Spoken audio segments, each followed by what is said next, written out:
আসসালামু আলাইকুম শিক্ষার্থীবৃন্দ, ম্যাথ মাস্টারে আপনাদের সবাইকে স্বাগতম। আজকে আমরা করব প্রাথমিক গণিত বইয়ের ৪র্থ শ্রেণীর অনুশীলন 11.2।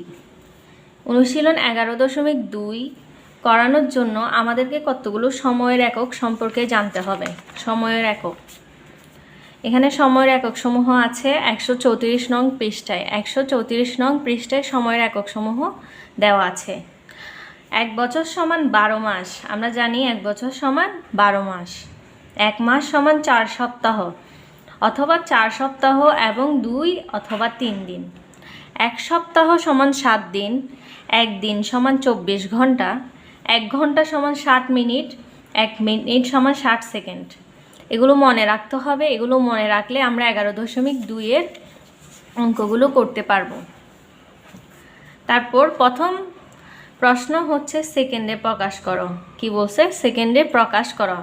আমরা জানি 1 মিনিট সমান 7 সেকেন্ড। তো আমরা এই এককের মাধ্যমে আমরা প্রত্যেকটা অঙ্ক করে ফেলব।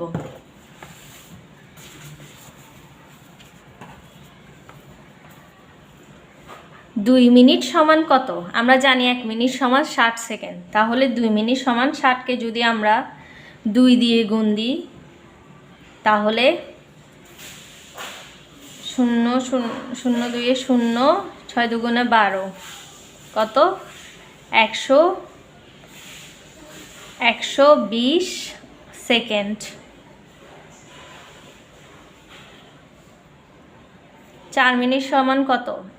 1 মিনিট সমান 60 সেকেন্ড হলে 4 মিনিট সমান 60 গুণ 4, 0, 6 কে 6, 6 দুগুণে 12, 3 6 18, 4 6 24, তাহলে 240 সেকেন্ড।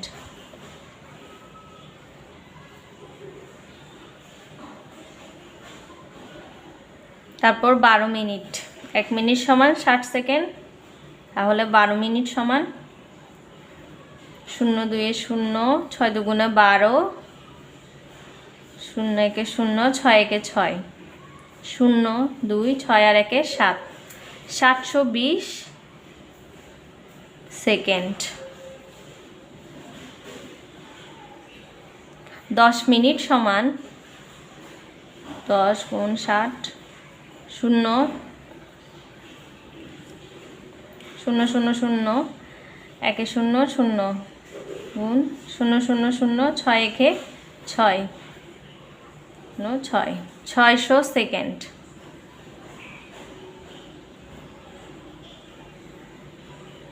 তারপর 5 মিনিট সমান 1 মিনিট সমান 60 সেকেন্ড হলে 5 মিনিট সমান 0 0 5 0, 5 6 30, 300 সেকেন্ড।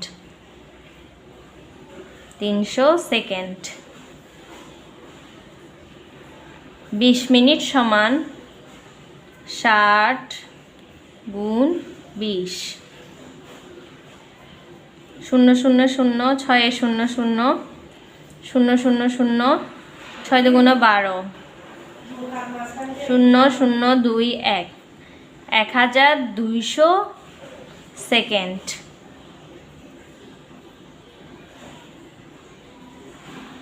শেষ। তাহলে 2 মিনিট সমান 120 সেকেন্ড, 4 মিনিট সমান 240 সেকেন্ড, 12 মিনিট সমান 720 সেকেন্ড, 10 মিনিট সমান 600 সেকেন্ড, 5 মিনিট সমান 300 সেকেন্ড, 20 মিনিট সমান 1200 সেকেন্ড। এখন পরের অঙ্ক, দিনে প্রকাশ করো। কি বলেছে? দিনে প্রকাশ করো। দিনে প্রকাশ করার জন্য আমাদের জানতে হবে 1 সপ্তাহ সমান কত? 7 দিন। 1 সপ্তাহ সমান 7 দিন, আর 24 ঘন্টায় হয় 1 দিন। 24 ঘন্টায় 1 দিন। 24 ঘন্টায় 1 দিন, তাহলে 48 ঘন্টায় কয় দিন হবে? তাহলে আমরা 48কে যদি আমরা 24 দিয়ে ভাগ দিই, তাহলে দিনটা বের হয়ে যাবে। 24 ভাগ 48। আমরা 24কে কতবার দিব? প্রথমে 2 বার দিয়ে দেখি। 4 দুগুণে 8, 2 দুগুণে 4, 48 এসে গেছে। 2 দিন। তাহলে অ্যান্সার হচ্ছে 2 দিন। 2 দিন। আমরা যদি ঘন্টাকে 24 দিয়ে ভাগ করি, 48 ঘন্টাকে 24 দিয়ে ভাগ করলেই আমাদের দিন বের হয়ে যাবে। ঠিক একইভাবে 72, 24কে আমরা 72 দিয়ে ভাগ দিব।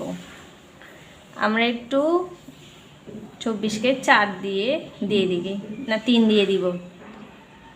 4 একে 4, 4 দুগুণে 8, 3 4 12, 2 হাতে আছে 1, 3 দুগুণে 6 আর 1 7, 72। তাহলে অ্যান্সার হচ্ছে 3 দিন। তাহলে 72কে যদি 24 দিয়ে ভাগ দিই তাহলে আসে 3 দিন। তারপর 120 ঘন্টা সমান কত দিন? ঠিক একইভাবে 24কে 120কে 24 দিয়ে ভাগ দিব। 24কে আমরা 5 দিয়ে গুণ দিই। 4 5 20, হাতে আছে 2, 5 দুগুণে 10, 11 12, 120, 5 কত দিন? 5 দিন। কত দিন? 5 দিন।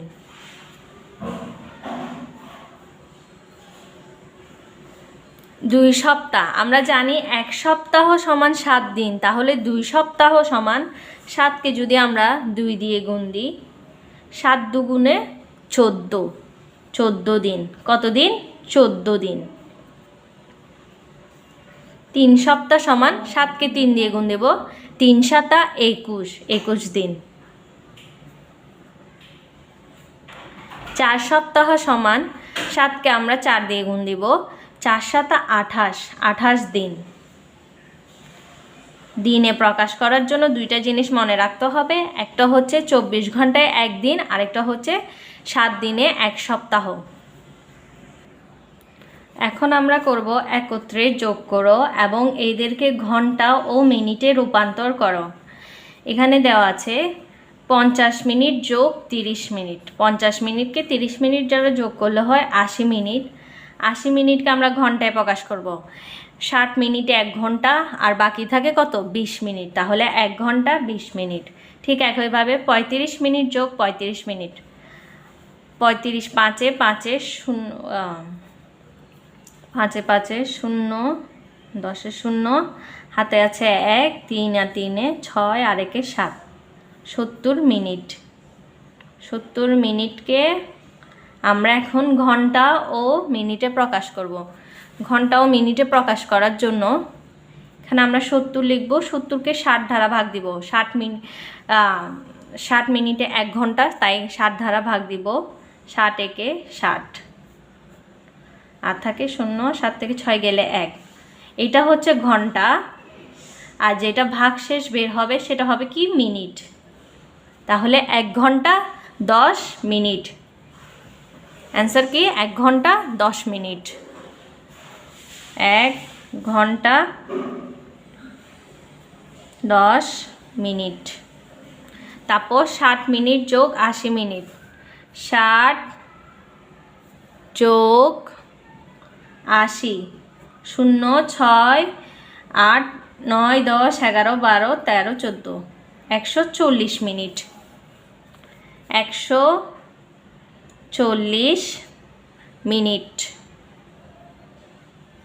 এখন 140 মিনিটকে ঘন্টা ও মিনিটে প্রকাশ করব। 140 মিনিটকে আমরা ঘন্টা ও মিনিটে প্রকাশ করব। তাহলে 140কে আমরা যদি 60 ধারা ভাগ দিই, যেহেতু 60 মিনিটে 1 ঘন্টা, 60 একে 60, 60 দুগুণে 120, এরপরে বেশি যাবে না, গুণে 120, 0 থেকে 0 গেলে 0, 4 থেকে 2 গেলে 2। তাহলে এটা হচ্ছে আমাদের ঘন্টা, ভাগফল হচ্ছে ঘন্টা, আর ভাগশেষ হচ্ছে মিনিট। তাহলে 2 ঘন্টা 20 মিনিট। 2 ঘন্টা 20 মিনিট। তারপর 90 মিনিট ও যোগ 45 মিনিট। 90 মিনিট যোগ 45 মিনিট। 90কে আমরা 45 ধারা যোগ করব। 0 5 5, 9 আর 4 13, 135 মিনিট আসছে। 135 মিনিট। আমরা এটাকে ঘন্টা ও মিনিটে প্রকাশ করব। ঘন্টা আমরা আগে 135কে আমরা 60 ধারা ভাগ দিব। ষাট একে ষাট, 60 দুগুণে 120, 2 5, 3 থেকে 2 গেলে 1। তাহলে এটা হচ্ছে আমাদের ঘন্টা আর এটা হচ্ছে মিনিট। 2 ঘন্টা 15 মিনিট, 2 ঘন্টা 15 মিনিট। তারপর হচ্ছে 120 মিনিট যোগ 60 মিনিট, 120 60। তাহলে 0 0 0, 6 আর 2 হচ্ছে 8, 1, 180 মিনিট। এখন 180 মিনিটকে আমরা 60 ধারা ভাগ দিব। 180 60, 60 একে 60, 60 দুগুণে 120, 3 7 180। 60কে যদি আমরা 3 0 0 3 8 3 6 18, তাহলে 3 180। 3 ঘন্টা, এখানে কোনো মিনিট বাকি থাকে না, 3 ঘন্টা। অ্যান্সার হবে কি 3 ঘন্টা। আর এটা 180 মিনিট। তাহলে আমাদের এখানে সবগুলো করা শেষ। 50 মিনিটকে 30 মিনিট যোগ করলে হয় 80 মিনিট, তাকে আবার 60 দিয়ে ভাগ দিলে হয় 1 ঘন্টা 20 মিনিট। ঠিক একইভাবে 35 মিনিট যোগ 35 মিনিটকে যোগ করলে 70 মিনিট হয়, 60 দ্বারা ভাগ দিলে 1 ঘন্টা 10 মিনিট হয়। বাকিগুলো এভাবে করে ফেললে হয়ে যাবে। তারপর হচ্ছে তারপরের অঙ্ক 4 নাম্বার। সালমার বয়স 10 বছর 9 মাস এবং মিতার বয়স 12 বছর 0 মাস। 12 বছর 0 মাস মানে হচ্ছে 12 বছরই। তারপর সালমা ও মিতার বয়সের পার্থক্য কত? আমরা জানি পার্থক্য মানেই বিয়োগ করতে হবে। বিয়োগ করার জন্য আমাদেরকে আগে দেখতে হবে কোনটা বড়, সালমার বয়স বেশি নাকি মিতার বয়স বেশি। আমরা দেখেই বুঝতে পারছি 12 বছর মানে বড়, 10 বছর থেকে, তাই মিতার বয়স হচ্ছে বেশি। তাই পার্থক্য বের করার জন্য আমরা আগে মিতার বয়স লিখব।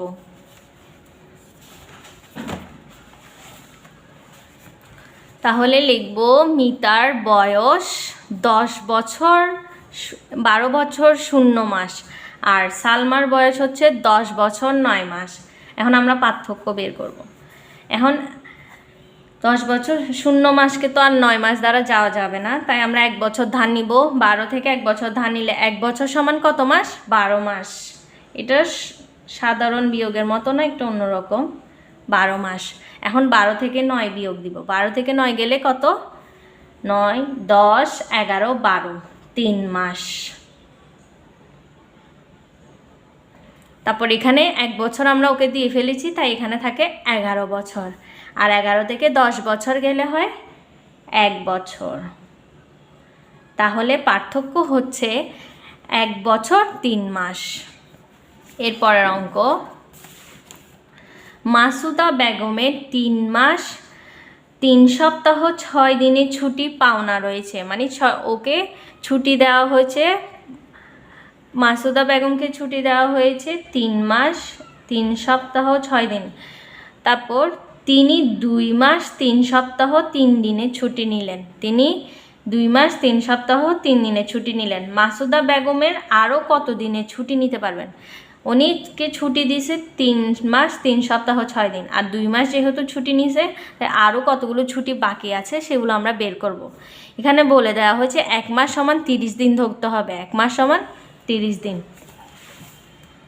আর আমাদেরকে বলা হয়েছে যে মাসুদা বেগম আরও কত দিনে ছুটি নিতে পারবেন, তাই ছুটিটা আমরা দিনে প্রকাশ করব। কিসে প্রকাশ করব? দিনে প্রকাশ করব।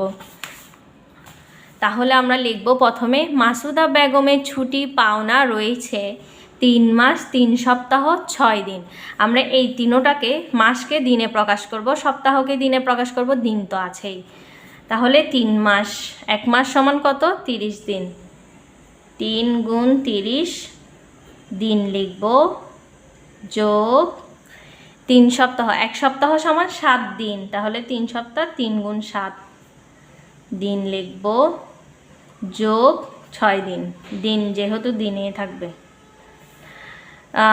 30-এর সাথে 3 গুণ করলে 90 দিন হয়। কত?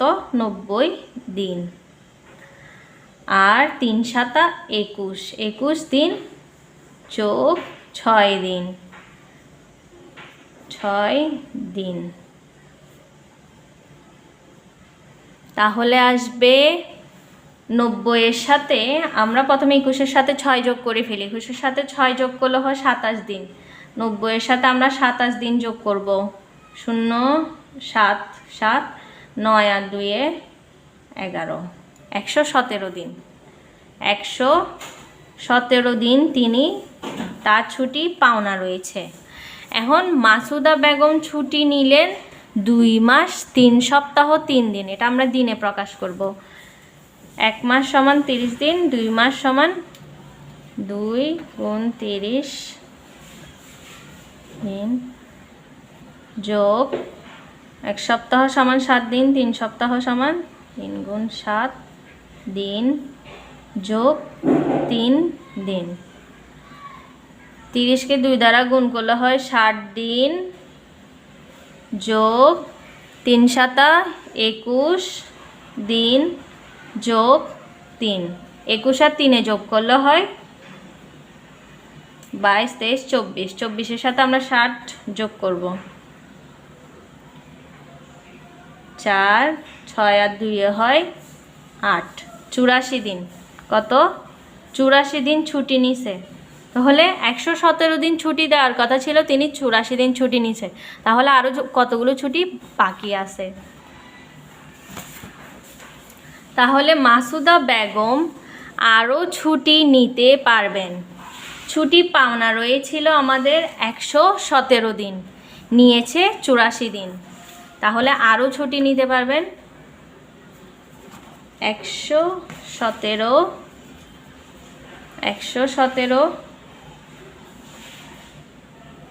বিয়োগ 84